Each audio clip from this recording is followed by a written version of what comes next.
یہودیوں کے ہاں ایک عید ہوا کرتی تھی جسے وہ عید فصح کہتے تھے۔ آپ یوں سمجھ لیجئے کہ وہ ان کی عید الاضحیٰ تھی۔ اس کے بعد ان کا حج ہوا کرتا تھا، اور حقیقتاً وہ اسے عبرانی زبان میں حگ کہتے تھے، اور اب بھی وہ اسے حگ ہی کہتے ہیں، کیونکہ عبرانی زبان کا گاف عربی زبان کے جیم میں بدل جاتا ہے تو وہ لفظ حج بن جاتا ہے۔ تو اس عید فصح سے یہودی لوگ 7 ہفتے گن لیتے تھے، اور اس کے بعد جو 50واں دن ہوتا تھا اسے پینتیکوست کہا جاتا تھا۔ تو یہ پینتیکوست کا لفظ اس یونانی لفظ سے مشتق ہے جو 50ویں دن کو ظاہر کرتا ہے، کیونکہ یہ عید ہفتوں کی عید بھی کہلاتی تھی، اور یہودی لوگ یہ ایمان بھی رکھتے تھے کہ شریعت ملک مصر سے خروج کے 50ویں دن دی گئی تھی۔ تو لہٰذا یہ عید فصح کے بعد 50واں دن تھا، یعنی عید پینتیکوست کا دن، جس دن روح القدس کا نزول ہوا۔ تو اس عید کے موقع پر تمام لوگ مختلف جگہوں سے آئے ہوئے ہیں، جن کے نام کتاب مقدس میں یہ دیے گئے ہیں: پارتھی، مادی، الامی، مسوپتامیہ، یہودیہ، کپودکیہ، پنتس، آسیہ، فروگیہ، پمفیلیا، مصر اور لبوا۔ لیکن بیچ میں یہودیہ کا ذکر بھی آتا ہے، کیونکہ دوسرے لوگ باہر سے آئے ہیں، اور یروشلم یہودیہ کے اندر ہی واقع ہے۔ تو یہ ایسے ہی ہے جیسے کوئی شخص لاہور میں بیٹھ کے یہ کہے کہ میں پاکستان سے آیا ہوں، لیکن جب ہم دوسرے مخطوطات پہ نظر دوڑاتے ہیں تو ہمیں معلوم یہ ہوتا ہے کہ کچھ مخطوطات میں یہودیہ نہیں بلکہ انڈیا لکھا ہوا ہے کہ ہم ہندوستان سے آئے ہیں۔ تو یہ لوگ دنیا کی مختلف جگہوں سے آئے ہوئے تھے۔ تو جب ان لوگوں نے اس دن یہ پیغام سنا تو وہ سب لوگ حیران ہو گئے،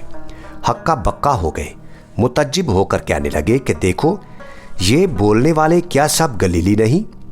پھر ہم میں سے ہر ایک اپنے اپنے وطن کی زبان میں ان سے خدا کے بڑے بڑے کاموں کا بیان کیوں کر سنتا ہے؟ اس بات سے وہ لوگ حیران تھے، دنگ تھے کہ یہ کیا ہوا چاہتا ہے۔ تو ان زبانوں کے تعلق سے جب ہم تاریخ میں تھوڑا پیچھے جاتے ہیں تو ہمیں معلوم یہ ہوتا ہے کہ ایک زمانہ تھا جب یہودی اس بات پہ زور دیا کرتے تھے کہ کسی دوسرے کے سامنے تبلیغ نہ کی جائے، لیکن ایک وقت آیا جب ان میں تبلیغ کرنے کا دورہ شروع ہوا تو انہوں نے کہا کہ ہم دوسروں کو یہودی اس شرط پر بنا سکتے ہیں کہ پہلے وہ ختنہ کرائے اور ساری شریعت پر عمل کرے اور مکمل یہودی بنے، اور زبان بھی وہی بولے جو ہم بولتے ہیں، کیونکہ جب خدا نے اپنا کلام عبرانی زبان میں اتارا ہے تو آپ کون ہوتے ہیں دوسری زبانیں بولنے والے؟ آپ اپنی زبانیں بولتے ہیں، بولتے رہیے، لیکن جس وقت عبادت ہوگی اس وقت آپ عبرانی زبان ہی بولیں گے، کوئی اور نہیں بولیں گے۔ تو پروردگار عالم نے یہاں اہتمام یہ کیا کہ نبوکت نظر بادشاہ آیا اور اس نے آ کے یروشلم کو تباہ و برباد کیا اور یہودیوں کو مختلف علاقوں میں تتر بتر کر دیا اور ان کو مختلف علاقوں میں پھیلا دیا۔ جب وہ مختلف علاقوں میں پھیل گئے تو اب مجبوری یہ ہوئی کہ چند ایک نسلوں کے عبرانی زبان باقی رہ گئی۔ اب وہ عبرانی زبان کا ماحول نہیں رہا تھا، اب دوسری زبانیں بولی جا رہی ہیں۔ اس زمانے میں عام طور پر جو زبان بولی جاتی تھی وہ یونانی زبان تھی۔ تو اس ضرورت کے پیش نظر ان یہودیوں نے اپنی کتاب کا یونانی زبان میں ترجمہ کر لیا، جس کا نام سیپٹو ایجنٹ رکھا گیا۔ اس کو ہفتادی ترجمہ بھی کہتے ہیں، یعنی 70 آدمیوں کا ترجمہ۔ اس کے پیچھے روایت یہ تھی کہ 70 آدمی تھے جنہوں نے مل کر یہ ترجمہ کیا۔ ہر ایک آدمی کو الگ الگ کمرے میں بند کر دیا گیا کہ آپ پوری کتاب کا ترجمہ کریں، اور جب وہ 70 کے 70 آدمیوں کے تراجم ملائے گئے تو کہیں سے بھی زیر زبر کا بھی فرق دکھائی نہیں دیا۔ تو کہا یہ گیا کہ یہ ترجمہ الہامی ترجمہ ہے، لیکن آپ جب اس ترجمے کو پڑھتے ہیں تو زبان سے یہ معلوم ہوتا ہے کہ یہ مختلف لوگوں کے تراجم ہیں، بلکہ بعض دفعہ ایک کتاب کا ترجمہ بھی ایک آدمی نے نہیں کیا بلکہ 2 یا 3 افراد نے کیا، کیونکہ سٹائل سے فوراً معلوم ہو جاتا ہے۔ تو یہ یونانی زبان کا دورہ چلتا رہا۔ جس زمانے کی اب بات ہو رہی ہے یعنی عید پینتیکوست کی، یہ وہ دور تھا جب رومیوں کی حکومت آ گئی تھی۔ اگرچہ اس زمانے میں سرکاری زبان لاطینی تھی، لیکن عام طور پر لوگ یونانی ہی بولتے تھے، کیونکہ جب سکندر اعظم آئے تو اس نے ایک کام یہ کیا کہ جہاں کہیں گئے یونانی تہذیب اور یونانی زبان ساتھ لے گئے، کیونکہ اس یونانی زبان کے اثرات ہمیں ہمارے اس علاقے میں بھی دکھائی دیتے ہیں، کیونکہ سرائکی زبان میں بہت سارے ایسے الفاظ ہیں جو یونانی زبان سے آئے ہیں۔ مثلا فعل مستقبل کے لیے آپ اردو زبان میں گا، گے، گی لگاتے ہیں۔ سنسکرت اور یونانی زبان میں جب بھی فعل مستقبل بناتے ہیں تو سا کی آواز لگائی جاتی ہے۔ مثلا اردو زبان میں فعل مستقبل کے لیے آپ گ کی آواز لگاتے ہیں۔ میں آؤں گا، میں جاؤں گا، میں کروں گا، تو سرائکی زبان میں گ کی جگہ سا کی آواز لگائی جاتی ہے، یعنی میں آساں، میں جاساں، میں کرساں۔ تو یونانی اور سنسکرت میں وہی سا کی آواز فعل مستقبل کے لیے لگائی جاتی ہے۔ تو یونانی زبان کے اثرات اب بھی یہاں موجود ہیں۔ تو ایک دور تھا یونانی زبان کا اور لوگ یونانی زبان بولا کرتے تھے، چونکہ اب ترجمہ بھی یونانی زبان میں ہو چکا تھا اور لوگ یونانی بول رہے تھے۔ تو اب یہودیوں میں ایک نیا تصور ابھر کے آیا، اور تصور یہ آیا کہ اگر آپ یہودی ہونا چاہتے ہیں تو آپ کو یونانی زبان آنی چاہیے، کیونکہ اب ترجمہ یونانی زبان میں ہو چکا تھا۔ تو جب یونانی زبان میں ترجمہ ہو گیا تو پھر کہا یہ گیا کہ اس جیسا یونانی ترجمہ اور کوئی ہو ہی نہیں سکتا۔ لیکن تاریخ سے یہ ثابت ہوتا ہے کہ وہی یونانی ترجمہ جو یہودیوں نے کیا تھا، جب وہی ترجمہ مسیحی حضرات نے استعمال کرنا شروع کیا تو یہودیوں نے استدلال کرنا شروع کر دیا کہ اس میں مسیح کے بارے میں لکھا ہوا ہے، تو انہوں نے اس ترجمے پہ اعتراض کر دیا اور اعتراض یہ کیا کہ یہ ترجمہ صحیح نہیں ہے، ہم دوبارہ ترجمہ کرتے ہیں۔ تو اس کے بعد ایک اور ترجمہ کیا گیا، تو یہودیوں نے کہا نہیں، یہ لفظی ترجمہ نہیں ہے، ایک اور لفظی ترجمہ ہونا چاہیے۔ تو لہٰذا ایک اور لفظی ترجمہ کیا گیا، کیونکہ مسیحی حضرات نے وہ ترجمہ بھی استعمال کرنا شروع کر دیا تھا۔ تو اب مشکل یہ ہو گئی تھی کہ وہ یہودی لوگ اس پر بھی اعتراض کرنا شروع ہو گئے تھے۔ تو اس دور میں ان کے ہاں پہلے عبرانی زبان معیار تھی اور پھر اس کے بعد یونانی زبان معیار بن چکی تھی۔ تو اس اجارہ داری کو توڑنے کے لیے خدا نے اہتمام یہ کیا کہ اب اس یونانی زبان کا بھی معیار نہیں رہا، بلکہ دوسرے اور بھی تراجم ہوتے چلے گئے۔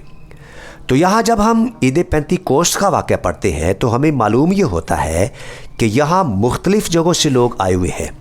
اور ان کے سامنے خدا کا کلام ان کی اپنی اپنی زبانوں میں پیش کیا گیا، یعنی بتایا یہ گیا تھا کہ کوئی زبان ایسی نہیں ہے جس کو دوسری زبانوں پہ کوئی فوقیت حاصل ہو۔ تو یہاں بتانا یہ مقصود تھا کہ اگر کسی زبان میں کوئی الہامی کتاب موجود ہے تو اس کا مطلب یہ نہیں ہے کہ اس زبان کو دوسری زبانوں پہ کوئی فضیلت حاصل ہے، کیونکہ یہ ایک مجبوری تھی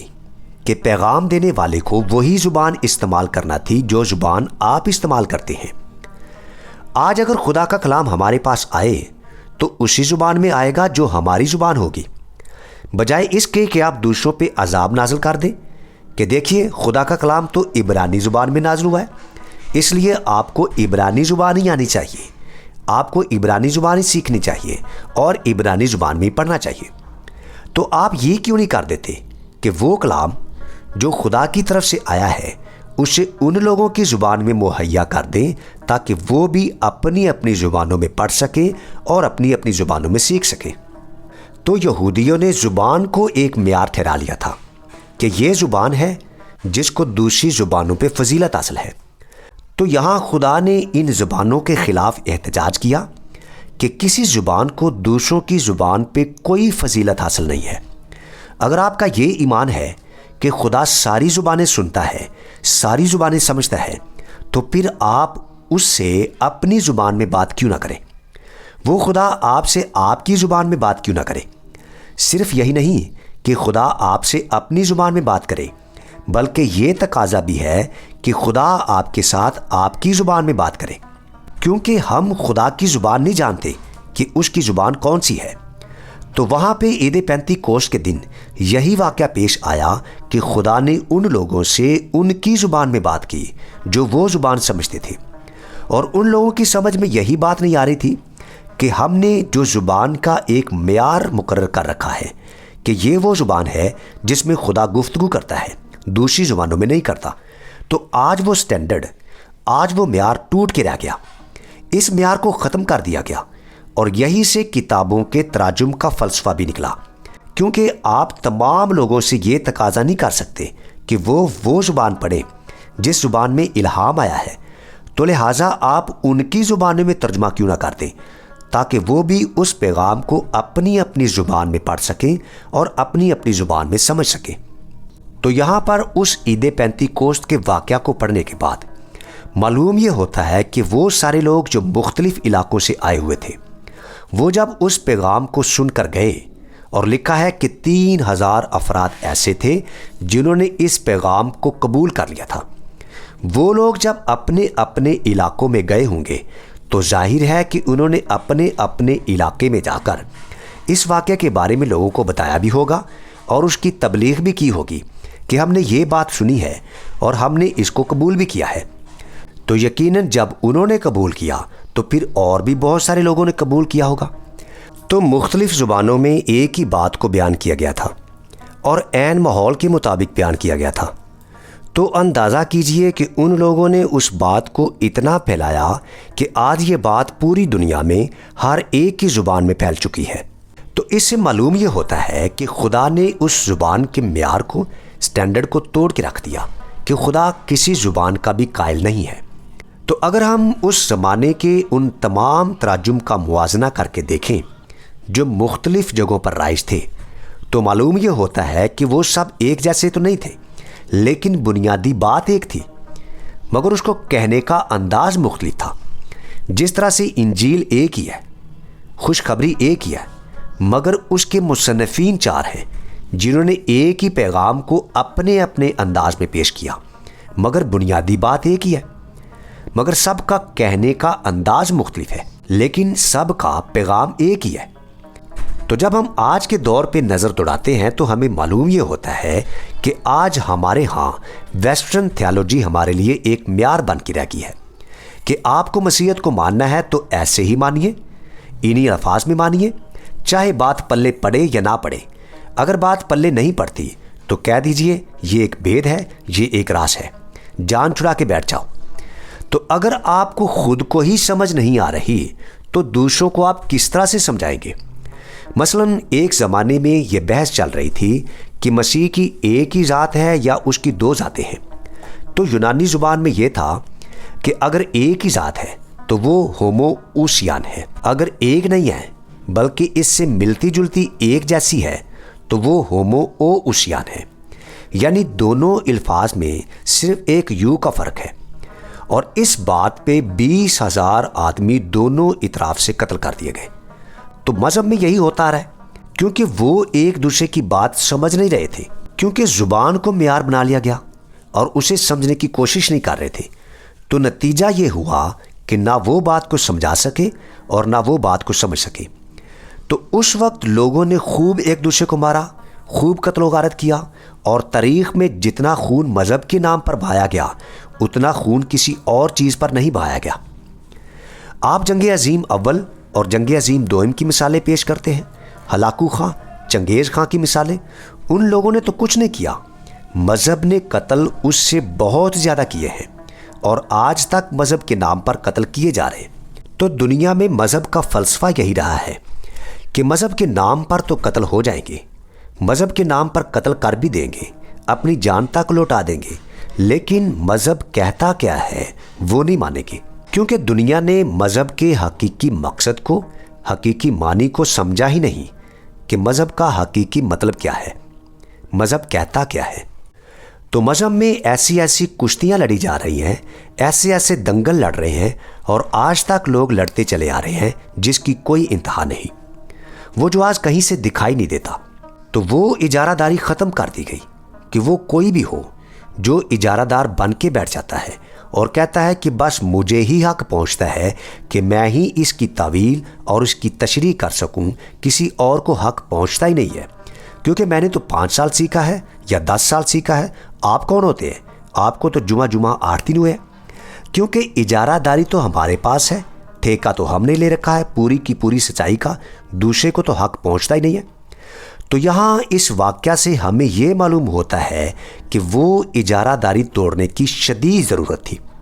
کہ یہ اجارہ داری توڑ دی جائے، ختم کر دی جائے۔ تو ہمیں چاہیے کہ ہم مل کر ایک دوسرے کو سمجھنے کی کوشش کریں، لیکن اس کے لیے کسی کے ذمہ یہ مت لگائیں کہ صرف ہمیں یہ حق پہنچتا ہے اور ہم ہی اسے سمجھ سکتے ہیں، کیونکہ وہ تو صرف ہمارا ہی خدا ہے، کسی اور کا خدا ہو ہی نہیں سکتا۔ اگر آپ کو یہ معلوم ہے کہ وہ خدا رب العالمین ہے جو سب کا خالق ہے،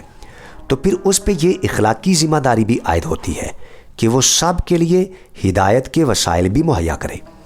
اگر وہ نہیں کرتا تو پھر وہ رب العالمین نہیں ہے، لیکن اگر اس نے یہ وسائل مہیا کر دیے ہیں